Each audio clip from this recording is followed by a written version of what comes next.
The tradition continues. Calvary Global to the world 24/7. Tradition continues. Calvary. At least 10 Palestinians, including children, have been killed in an Israeli strike on 2 homes in Gaza City. The latest attack comes as Israel presses on with its assault on the area, targeting high-rise buildings and makeshift camps. The Israeli army has repeatedly struck the city in the south, where it has urged people to move.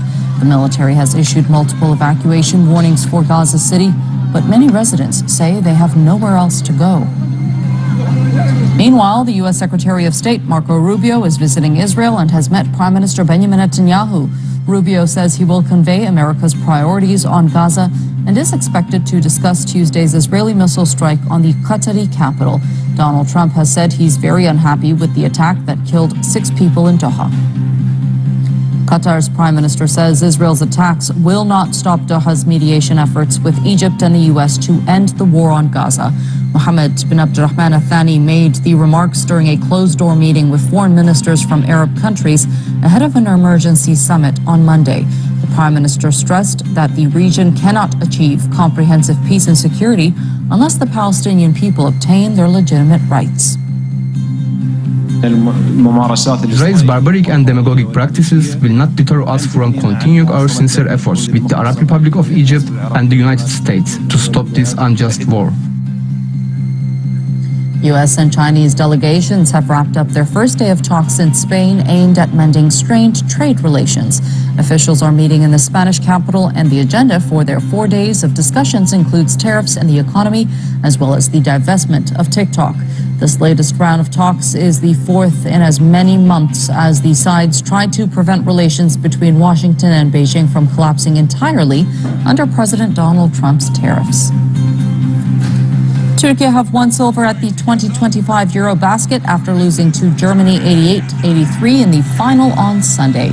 It equals their best result from 2001, the last time they played in the competition's decider. Aygin Ataman's side were dominant in the first quarter, but the reigning world champions Germany pushed back to catch up to Turkey.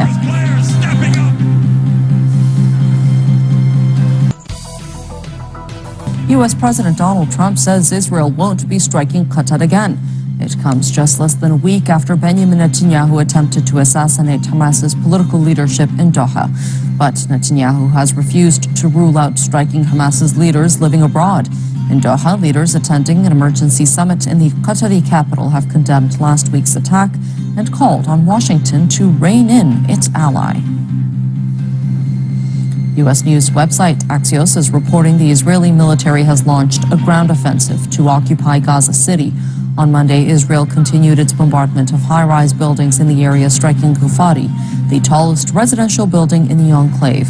In the last 2 weeks, the military has stepped up assaults on Gaza City's towers, claiming Hamas is using them without providing any evidence. The intensity of Israel's attacks is forcing Palestinians to flee day and night from northern Gaza to the south.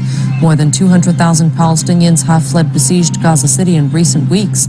Many residents refuse to leave, citing fatigue and insufficient resources. President Donald Trump says 3 men have been killed in another U.S. strike on a Venezuelan boat in international waters. 2 weeks ago, a similar strike killed 11 people, with the U.S. government justifying it as a crackdown on illegal drug smuggling. Earlier, Venezuela's President Nicolas Maduro vowed to defend his country against what he called American aggression. This isn't tension, it's an aggression all down the line. It is judicial aggression when they criminalize us. It is political aggression with their daily threatening statements. It is both diplomatic and military aggression. Venezuela is empowered by international law to confront this aggression comprehensively. It is not tension, it is aggression. Russia says it has tested one of its long-range cruise missiles, as well as another capable of carrying a nuclear warhead, during major military drills with its ally Belarus. The exercises are taking place near NATO's eastern flank at a time of heightened tensions with the alliance. They are the first war games to be held between Russia and Belarus since the beginning of the conflict in Ukraine. Palestinians in Gaza City say they're facing the heaviest bombardment since Israel began its war in Gaza 2 years ago. It comes as Israel launches its long-threatened ground assault to occupy the area. More than 90 people have been killed across the Strip on Tuesday. Israel says it's prepared to send even more troops into the urban center in the coming days. Doctors at Shifa Hospital say they are overwhelmed with patients due to repeated evacuations and a lack of functioning medical facilities across Gaza. A video released by the World Health Organization shows wounded people bleeding on hospital floors as medics struggle to treat both adults and children. While going to home, I was shot in my leg. The situation in the hospital is very difficult. There are no doctors and no beds. I have been laying on the floor for an hour, unable to do anything. I am tired and shot in the leg.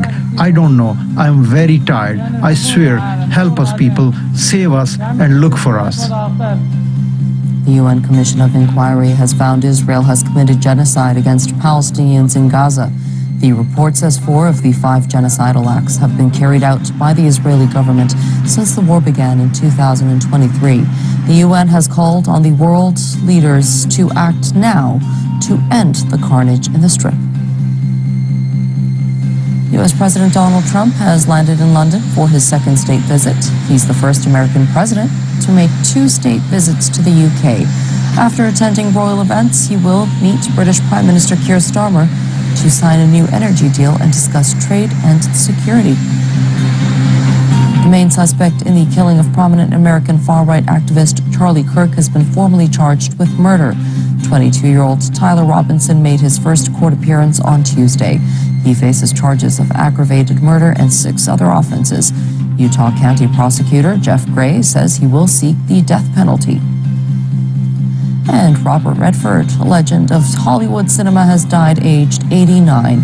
The Butch Cassidy and the Sundance Kid star died in his sleep at his home in Utah. He's been hailed by both Hollywood A-listers and the U.S. president as a giant both in front and behind the camera. Israel's continuing its ground assault in Gaza City despite global outcry over its plan to occupy the area.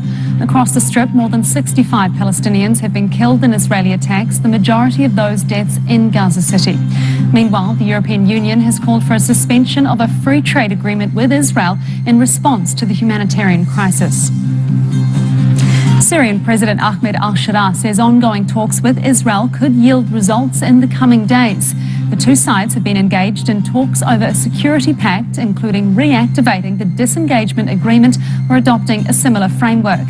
Since late December, Israel has struck Syrian territory several times, killing civilians and destroying military infrastructure. An immigration judge has ordered activist Mahmoud Khalil be deported from the United States. Court documents show an order that he be deported to either Algeria or Syria for allegedly failing to disclose information on his green card application.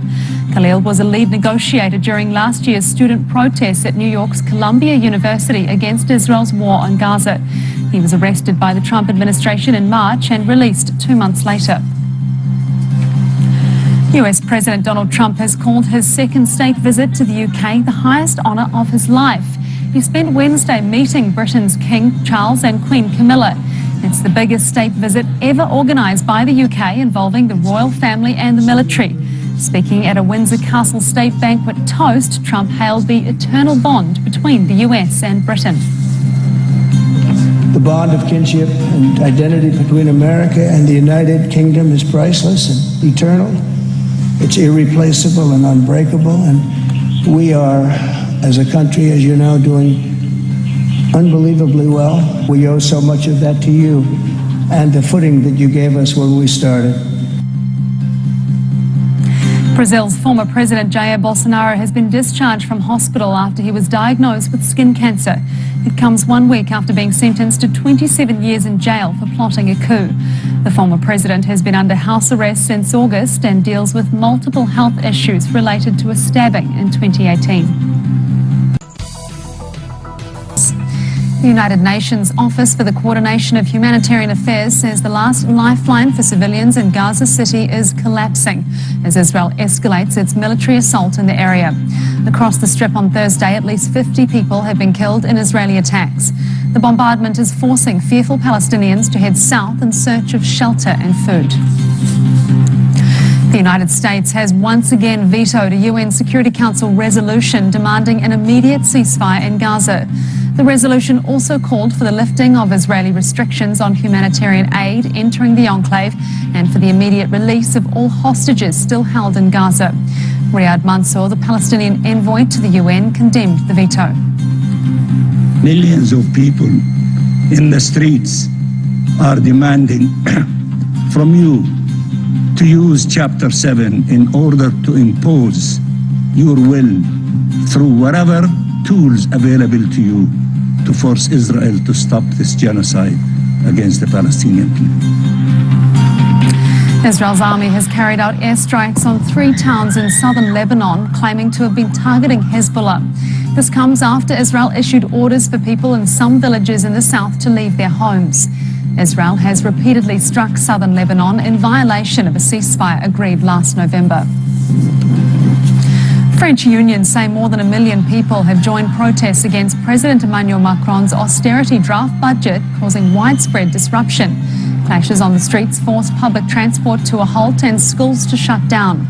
Protesters took direct aim at Macron, whose appointment of his 7th Prime Minister last week, who promised a break from past policies, has done little to calm public anger. A special court in Colombia has sentenced 12 former soldiers over the extrajudicial killings of 135 civilians during fighting with FARC rebels. They've been sentenced to 8 years of reparations work. The Special Jurisdiction for Peace is currently trying both FARC rebels and the military for war crimes and crimes against humanity between 2002 and 2005, when thousands of civilians were killed. The Israeli army has again warned the people of Gaza City to leave before its use of unprecedented force in the city.